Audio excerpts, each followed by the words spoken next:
മൊഴി കൊടുത്തു. സ്ത്രീത്വത്തെ അപമാനിച്ചെന്നുള്ളതാണ് വകുപ്പ്. അല്ല, സ്ത്രീത്വത്തെ അപമാനിച്ചെന്ന് പറഞ്ഞത് ഞാൻ അദ്ദേഹത്തെ ബോധ്യപ്പെടുത്തി, അന്വേഷണ ഉദ്യോഗസ്ഥന. അതായത് എന്റെ പേരിലിട്ട 509 ഞാൻ ബോധ്യപ്പെടുത്തി.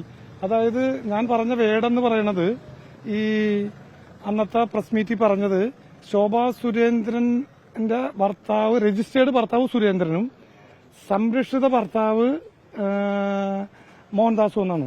ശോഭാ സുരേന്ദ്രൻ രജിസ്റ്റേർഡ് മാരേജ് ആണെന്നാണ് എന്റെ അറിവ്. അപ്പൊ രജിസ്റ്റേർഡ് ഭർത്താവ് അത് ഒഫീഷ്യല്, മറ്റത് അവരെ സംരക്ഷിക്കുന്ന ഭർത്താവാണ് മോഹൻദാസ്. ആ മോഹൻദാസിന്റെ ഭാര്യ പ്രസന്നയുടെ പേരിലിരുന്ന പവർ ഓഫ് അറ്റോർണി വഴി കിട്ടിയ പ്രോപ്പർട്ടിയാണ് എനിക്ക് കൊണ്ടുവന്ന് തന്ന് പണം വാങ്ങിയത്. മനസ്സിലായില്ലേ? കൃത്യമായി മൊഴി കൊടുത്തു. സംശയം എന്താ? ഞാൻ ചോദിട്ടെ, എന്നെ പോലീസ് വിളിച്ചു, നോട്ടീസ് തന്നു, ഇന്ന് തന്നെ എത്തണം എന്ന് പറഞ്ഞു. എന്റെ ഡേറ്റ് ഞാൻ നാളേക്ക് വെച്ചിരുന്നതാണ്. ഞാൻ എത്താന്ന് പറഞ്ഞു. ഫൈറ്റ് ഒന്നും ഇല്ലല്ലോ, നിയമപരമായിട്ടുള്ള കാര്യങ്ങളല്ലേ. എന്താ ഫൈറ്റ്? പലപ്പോഴും ഈ കേസുകളുടെ കാര്യമൊക്കെ പറഞ്ഞു, ഈ പലപ്പോഴും രാഷ്ട്രീയക്കാരുടെ പേര് പറയുന്നുണ്ട്. പക്ഷെ എന്തുകൊണ്ടാണ് ഈ ജഡ്ജിമാരുടെ ഒക്കെ പേര് പറയാത്തത്? എനിക്ക് മനസ്സിലായില്ല ചോദ്യം. പല കേസുകളിലും ജഡ്ജിമാരെ ഉൾപ്പെടെ സ്വാധീനിച്ചിട്ടുണ്ടെന്ന് ചേട്ടൻ പല ബൈറ്റുകളിൽ പറഞ്ഞിട്ടുണ്ട്. ഞാൻ പറഞ്ഞിട്ടില്ല, ഞാൻ എവിടെയും പറഞ്ഞിട്ടില്ല. ഇല്ല ഇല്ല, രാഷ്ട്രീയക്കാരുമായിട്ട് മാത്രമേ ഉള്ളൂ. ഞാനൊന്നും പറയാറില്ലല്ലോ, നിങ്ങളല്ലേ ചോദിക്കാറ്. ഞാൻ ഇപ്പൊ എന്തെങ്കിലും ചോദിച്ചാ ഞാൻ നിങ്ങളോട് പറഞ്ഞോ? അപ്പം ഇത് ആ മുമ്പേ ശോഭാ സുരേന്ദ്രന്റെ പരാതിക്ക് അടിസ്ഥാനമായ കാര്യത്തിൽ ചേട്ടൻ ഉറച്ചു നോക്കുന്നു? അല്ല, ശോഭാ സുരേന്ദ്രൻ എന്റെ പേരിൽ പരാതി കൊടുത്തു. ഈ പോലീസ് സ്റ്റേഷനിൽ എന്റെ പേരിൽ FIR ഇട്ടു. അവരെനിക്ക് 41A നോട്ടീസ് ഇഷ്യൂ ചെയ്തു. അന്ന് എനിക്ക് വരാൻ പറ്റിയില്ല. ഞാൻ പറഞ്ഞു നാളേക്കാണ് എനിക്കില്ല തരണം എന്ന് പറഞ്ഞു. എത്താൻ പറ്റില്ല, ഇന്ന് വന്നം, ഡേറ്റ് കഴിഞ്ഞു.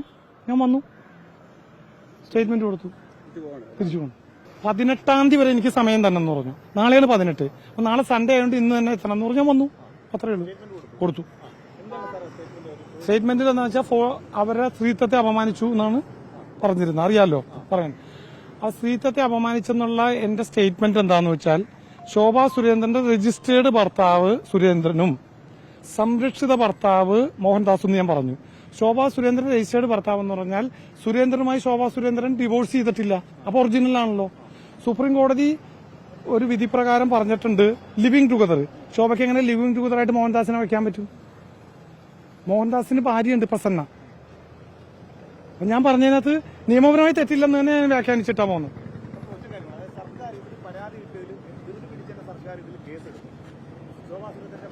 സർക്കാരല്ല, പോലീസ്. എന്തിന്? EP ജയരാജന്റെ പരാതിയിൽ അന്വേഷണം നടക്കണ്ടല്ലോ. EP ജയരാജനും എന്നെയും സുധാകരനെയും എല്ലാം പ്രതിയാക്കി ഒരു പരാതി DGക്ക് കൊടുത്തിട്ട് കഴക്കൂട്ടം DYSP അന്വേഷിച്ചുകൊണ്ടിരിക്കുകയാണ്. അത് നടക്കുന്നുണ്ട്. ഞാൻ ശോഭാ സുരേന്ദ്രനെതിരെ സുധാകരനെതിരെ ഇത് ഗൂഢാലോചനയാണ്, ജാവദേക്കർ മീറ്റിംഗ് എന്നൊരു പരാതി കൊടുത്തിട്ട് പോലീസ് അന്വേഷണം നടത്തിയില്ല. അതിനെതിരെ ഞാൻ റിട്ട് മൂവ് ചെയ്തു. ആ റിട്ട് ഇന്നലെ വന്നു. അത് തിങ്കളാഴ്ചയ്ക്ക് വെച്ചിട്ടുണ്ട്. ഒരു സംശയമില്ല. അനിൽ ആന്റണിയും സുരേന്ദ്രനും എന്നെ വിഗ്രഹമോഷ്ടാവെന്ന് പറഞ്ഞു. അതിനുള്ള ഡിഫർമേഷൻ ഫയൽ ചെയ്യാണ്.